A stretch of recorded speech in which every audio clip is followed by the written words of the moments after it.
अब वो उसकी आत्मा जो है भटक रही। तो कुछ दिन बाद ऐसा हुआ कि उसने अपनी बहन को भी मार दिया, दूसरी वाली को। तो मैं आपको पहले बता दूँ, ये स्टोरी कोई एक दो दिन या एक दो महीने की नहीं है, करीब 8 साल तक चली है। ये उसकी स्टोरी है, पुनीत भाई की स्टोरी है। तो पुनीत भाई का प्रॉपर्टी डीलिंग का काम है। उनके फैमिली में मम्मी पापा, वे दो भाई और उनकी पूरी फैमिली। जो बड़े भाई है उनकी वाइफ और 3 बच्चे, एक लड़का 2 लड़की। और जो छोटे भाई है, इनके बीवी, इनके 2 बच्चे, दोनों लड़के। तो भाई इनकी ये फैमिली है, टोटल 11 मेंबर है। तो भाई प्रॉपर्टी खरीदते थे और थोड़ा रेट हाई करके आगे बेच देते थे। तो उनका परिवार बड़ा था, बच्चे बड़े हो रहे थे। तो धीरे धीरे उनको लगने लगा कि भाई ये जो घर है हमारा, ये छोटा है। तो बड़े भाई से सलाह मशवरा करके वो बोले कि भाई घर को ना हम दूसरा ले ले। तो बड़े भाई बोले कि चलो ठीक है, अब कोई प्रॉपर्टी अगर फंसती है तो हम उसको बेचेंगे नहीं, उसको हम अपने लिए रख लेंगे। तो बोले कि ठीक है। तो पुनीत भाई को यही कोई 5-6 महीने के बाद एक प्रॉपर्टी मिली। प्रॉपर्टी काफ़ी बड़ी थी, लेकिन उनको वो सस्ते दाम में मिल गई। घर बना बनाया था वो। तो वे सोचे कि भाई अब क्या इसमें वो करे। तो उन्होंने खाली उसकी मरम्मत करवाई। कुछ महीनों बाद उस घर में शिफ्ट हो गए, हवन वगैरह करवा के। कुछ दिन तक तो मतलब 5-6 महीने तक वो अच्छे से रहे, बहुत अच्छे से, मतलब सब कुछ ठीक था, काम वाम सही चल रहा था। फिर अचानक से एक दिन उनके पिताजी की तबीयत ख़राब होगी। तो तबीयत ख़राब होगी तो भाई उन्होंने सोचा कि भाई नॉर्मली चीज़ है, तो होती है देखो। तो पिताजी की तबीयत ख़राब होगी, उनको हॉस्पिटल में ले जाया गया। तो हॉस्पिटल में ले जाने के बाद उनको दवाई वगैरह दी। कुछ दिन में पिताजी ठीक हो गए। फिर हफ्ता 10 दिन ठीक रहे, उसके बाद फिर पिताजी की तबीयत दोबारा से ख़राब होगी। पिताजी को फिर हॉस्पिटल में लेके जाया गया, दवाई वगैरह देकर सब कुछ चेक वगैरह करके वापस घर ले आए। तो ये कि दवाई कभी असर कर रही, कभी नहीं कर रही। तो धीरे धीरे ऐसे 5-6 महीने गुजर गए। पिताजी को कोई आराम नहीं लग रहा खास। और ऐसे ऐसे करते करते एक दिन उनकी डेथ होगी। तो भाई अब नॉर्मली अगर कोई बुजुर्ग आदमी और वो ऐसे बीमार रह गए, गुजर जाए, तो हम ये सोचेगा भाई बुजुर्ग थे और बीमारी भी थी तो इसलिए गुजर गए। उनके गुजरने के बाद कुछ दिन बाद फिर वही काम पे, सब अपने काम धंधे पे बिजी हो गए। तो यही कोई 7-8 महीने हुए हो गए। फिर उनकी माता जी की तबीयत ख़राब होने लगी। सेम पैटर्न भाई, माँ की तबीयत ख़राब हो रही, डॉक्टर के ले गए, दवाई वगैरह कभी असर कर रही, कभी नहीं कर रही। जो पुनीत भाई की बुआ थी वो कहने लगी चल कोई नहीं, तुम एक काम करो, इनको हमारे पास भेज दो, दवाई असर नहीं कर रहे हो भाई, डॉक्टर सूट नहीं कर रहे हो। तो फिर बुआ अपने पास ले गई उनको। तो वहाँ पे ले जाने के बाद उनको दवाई वगैरह दिलवाई। तो माँ भाई ठीक होने लगी, उनको आराम लग गया। उसके बाद भाई जो बड़े भाई का लड़का था ना, वो मतलब खेल रहा और उसको ऐसा लगा जैसे किसी ने धक्का दिया हो। वो भाई उसका पैर टूट गया। मतलब तुम यकीन नहीं करोगे, सिर्फ फील्ड में खेल रहा है और ऐसे गिरने की वजह से उसका पैर टूट गया। तो ये काफ़ी मतलब अजीब सी बात है। तो उसको हॉस्पिटल वगैरह में ले जाया गया, उसको प्लस्तर वलस्तर बंधा भाई, सब ठीक। तो फिर माँ बोली कि भाई अब तो मैं देख रुक नहीं सकती, अब तो मुझे आना पड़ेगा, क्योंकि छोटी बात नहीं है ये। तो भाई मम्मी आ गई घर पे। तो जैसे ही मम्मी घर पे आई, फिर से वही हुआ, मम्मी की तबीयत ख़राब होनी स्टार्ट होगी। अब धीरे धीरे धीरे धीरे हफ्ता 10 दिन बीत गया, तबीयत ख़राब होते जा रही।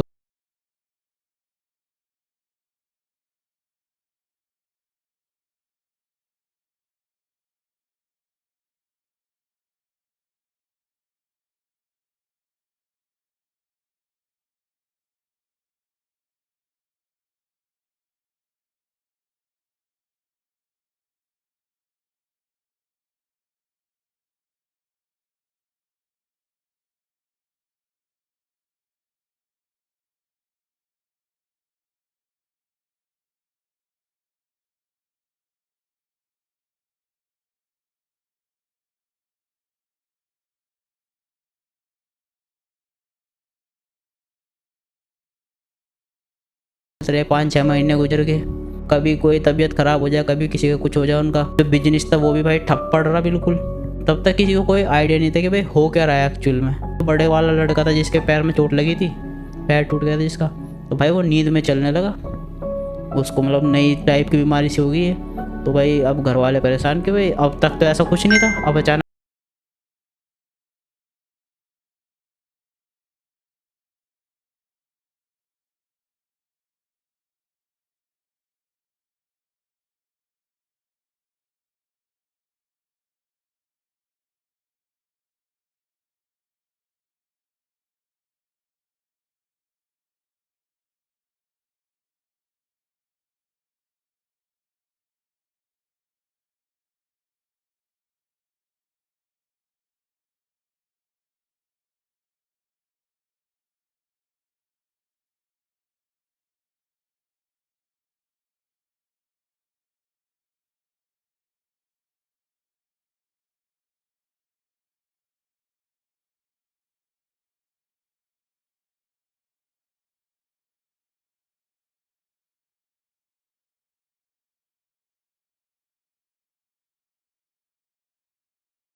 वो कहाँ है? अब घर में नहीं था तो आवाज़ वगैरह लगाई, भाई ढूंढा कहाँ है। तो वो जैसे बाहर निकले तो देखा कि भाई वो मरा पड़ा है ऊपर से, मतलब गिर गया, उसका खून हो रहा। उन्होंने तुरंत हॉस्पिटल में कॉल किया, भैया को कॉल किया, बड़े वाले को, वे आए। तो भाई मतलब तब तक तो वो रात को ही ख़त्म हो गया था जब गिर गया था ऊपर से। तो ये सब होने के बाद भाई अब ज़्यादा और डरने का माहौल हो गया कि भाई जब से इस घर में आए तब से डेथ ही डेथ हुई जा रही है। मेहमान आए तो बुआ भी थी, बुआ बोली कि भाई देखो अब तुम ये चीज़ मानो या ना मानो, पर इस घर में कुछ तो गड़बड़ है, क्योंकि जब से इस घर में आए तब से ही सारा सब कुछ होता आ रहा है, उससे पहले कुछ भी नहीं हो रहा था। तो बड़े भाई थे जो बोले कि नहीं ऐसा कुछ नहीं है भाई, ये तो देखो टाइम की बात है, अब किसी का कुछ पता थोड़ी है कब कौन गुजर जाए। तो बुआ बोली कि भाई देखो तुम्हारी सोच अलग है पर मुझे नहीं लगता कि ऐसा है। तो जो छोटे वाला भाई था वो इस सब चीज़ जो मानता था, पुनीत भाई जो पुनीत थे भाई वो इन सब चीज़ में मानते थे। तो वो बोले कि हाँ बुआ देखो लगता तो मुझे भी है, बस वो ये है कि मैंने ज़्यादा ध्यान नहीं दिया इस चीज़ पे। तो वो बोले कि कोई बताओ कुछ उपाय हो तो इस चीज़ का। तो वो बोली कि भाई देखो एक बाबा है, मैं तुम्हें उनके पास ले चलूँगी, मैं भी चलूँगी साथ में, तब पूछ लेंगे कि ठीक है। वो सब मतलब मेहमान वगैरह सब गए। उसके बाद 2-3 दिन बाद उन्होंने प्लान बनाया कि चलो वहाँ पे चलते हैं। तो फिर बुआ और वो बड़े भाई और पुनीत भाई सब वहाँ पे गए। तो बाबा को बताया कि ऐसे ऐसे बात हो रही है, तब से हम इस घर में आए जब से ये सब हो रहा है। तो बाबा बोले कि ठीक है भाई, तब तक मैं तुम्हें धागा वागा बना कर दे देता हूँ। तो बोले कि ठीक है। तो वो बोले कि तुम ये 10-15 दिन दे दो मुझे, उसके बाद मैं तुम्हारे घर पे आऊँगा, तब वहाँ पे देख लूँगा भाई है क्या ऐसा कुछ। तो वो बोले कि ठीक है। तो भाई धागा वागा बना के दिए। 10-15 दिन तक सब कुछ ठीक रहा, ना किसी को कोई दिक्कत हुई ना कोई तकलीफ़। तो भाई 10-15 दिन बाद बाबा आए घर। तो बाबा ने मतलब देखा इधर उधर जो भी उनकी होती होगी। तो बाबा ने उनको बुलाया कि भाई तुम एक काम करो, यहाँ पर तो बात करो मत, तुम बाहर चलो। तो बाहर लेके चले गए। तो भाई फिर बाबा ने बताया कि यहाँ पे ना जो ये घर है, मगर ये तुमने पक्का कम पैसों में ख़रीदा होगा। तो बोले कि हाँ ये सस्ता मिल गया था और प्रॉपर्टी भी अच्छी थी, मगर यही तो तुम्हारी गलती थी, मगर जिसने ये बेच किया उसने तुम्हें पूरा सच ही नहीं बताया कि हुआ क्या है यहाँ पे। तो बोले कि अच्छा ऐसा क्या है यहाँ पे। तो बोले कि यहाँ पे ना 2 लड़कियाँ थी पहले, मतलब फैमिली की लड़की थी। तो मतलब वे आपस में ना बहुत ज़्यादा एक दूसरे से चिढ़ती थी। तो ऐसे ही मतलब उसने एक दिन अपनी जो बहन थी तब उसको कुछ खाने में मिला कर दे देते और वो गुजर गई थी। अब ये नेचुरल डेथ तो थी नहीं, अब वो उसकी आत्मा जो है भटक रही। तो कुछ दिन बाद ऐसा हुआ कि उसने अपनी बहन को भी मार दिया, दूसरी वाली को। तो अब वे जो दोनों हैं उनकी कोई नेचुरल डेथ तो है नहीं, तो अब वे भटक रही इस घर में। तो वो बोले कि जो भी मतलब तुमसे पहले अगर कोई आया हो या कोई रहता हो, इसीलिए उन्हें भी तकलीफ़ थी, इसलिए उन्होंने ये घर सस्ते में बेच दिया और पूरी बात किसी ने बताई नहीं कि हुआ क्या है आखिरकार। तो फिर वो बोले कि अब क्या करा जाए। तो वो बोले कि तो बाबा ने बताया उन्हें कि भाई देखो इस घर में तो अब तुम रहो मत, बिल्कुल भी मत रहो, क्योंकि जितने तुम ज़्यादा दिन इस घर में बिताओगे उतना ही तुम्हारे परिवार को नुकसान होगा।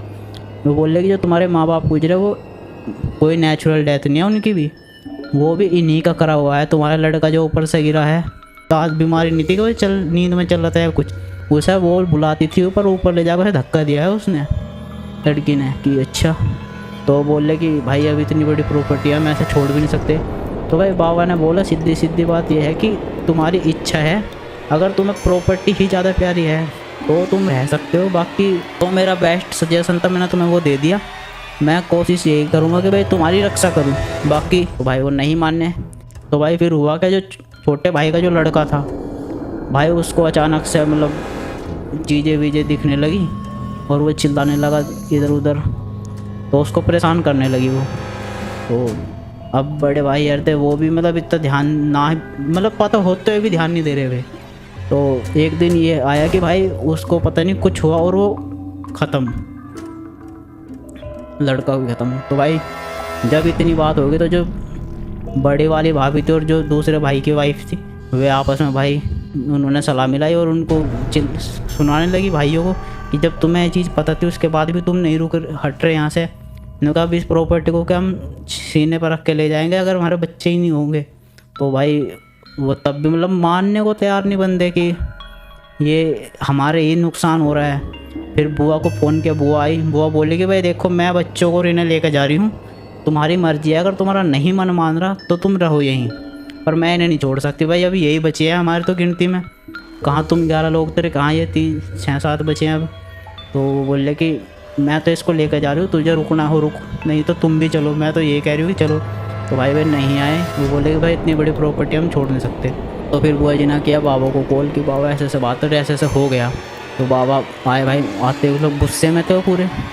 उन्होंने उनको धमकाया कि जब तुम्हें एक चीज़, मैंने एक बार ये चीज़ बता दी कि भाई यहाँ पे ये दिक्कत है, उसके बाद भी तुम हट नहीं रहे। लालची सब कुछ नहीं होता, प्रॉपर्टी सब कुछ नहीं होती। अगर तुम्हारे बच्चे ही सेफ़ नहीं है, तुम्हारे माँ बाप सेफ़ नहीं थे, तो फिर फ़ायदा क्या है इस प्रॉपर्टी का। तो भाई जैसे तैसे करके उनको समझाया। उनका जो पुराना घर था फिर वहीं पे शिफ्ट हुए वो। उसके बाद बाबा ने वहाँ पर मतलब ताला वाला लगाया, कोई मंत्र वंत्र पड़े होंगे जो भी। तो बाबा ने वो घर मतलब सील कर दिया। वो बोले कि ना तो इसको बेचना और ना ही इसमें कभी रहना। तो मतलब तुम ये समझ लो कि तुम्हारा घर तो है पर वो खाली ज़मीन है, बना नहीं है वो घर कि उसमें रह सको। अगर तुम्हें मतलब ज़िंदा रहना है तो भाई इस घर में रहो ही मत। सजेशन मेरा पहले भी यही था कि इस घर में मत रहो, सजेशन मेरा अब भी यही है कि इस घर में मत ही रहो। तो भाई उन्होंने तब वो घर छोड़ा। उसके बाद वो ठीक है, पर जो चले गए भाई उनके उस गलती की वजह से वो तो चले ही गए, वो तो वापस आने नहीं है। भाई फ़िलहाल वीडियो में इतना ही। तो भाई अगर आपकी भी कोई ऐसी स्टोरी हो तो मेरा इंस्टाग्राम हैंडल है गुड्डू जानिया, तो भाई उस पर शेयर कर देना और वीडियो को लाइक ज़रूर कर देना और चैनल सब्सक्राइब कर दियो भाई।